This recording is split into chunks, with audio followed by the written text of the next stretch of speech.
پشاور کے ring road پر واقع یہ ایک خیمہ بستی ہے جہاں سندھ اور پنجاب کے خانہ بدوش قبائل گزشتہ 6 سال سے آباد ہے۔ 10 سالہ محمد زبیر کا تعلق سندھ کے علاقے شکارپور سے ہے۔ وہ یہاں بھیک مانگتا ہے۔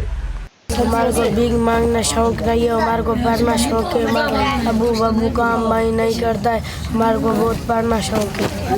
اس خیمہ بستی میں غیر سرکاری تنظیم ایڈ فار ایکشن اور الخدمت فاؤنڈیشن کے تعاون سے بچوں کے لیے ایک اسکول قائم کیا گیا ہے جہاں تقریباً 50 بچے تعلیم حاصل کر رہے ہیں۔ انہیں کتابیں، یونیفارم اور کووڈ سے بچاؤ کے لیے ہائیجین کٹ فراہم کی گئی ہے۔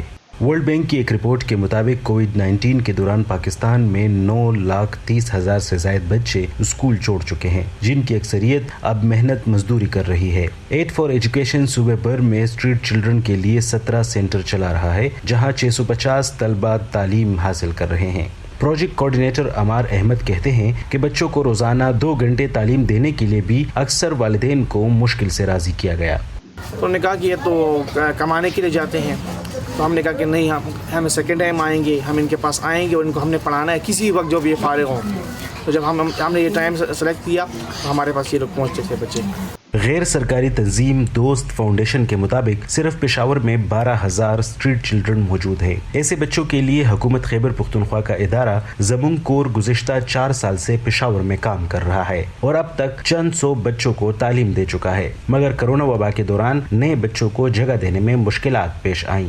یہ بھی ایشو تھا کہ چونکہ اسٹاف کی بھی چھٹی تھی تو اس حوالے سے بچے جو ہے ان کی آئیڈینٹیفیکیشن اور اس میں بھی ہم پرابلم فیس کر رہے تھے۔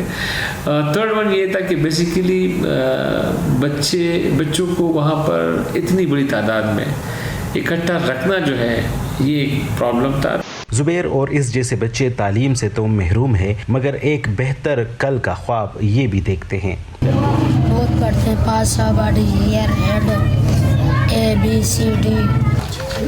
میں بڑا ہو کے فوجی سبق بھیک مانگنا چھوڑ دوں اور سبق پڑھوں، بڑا ہو کے فوجی بنوں گا۔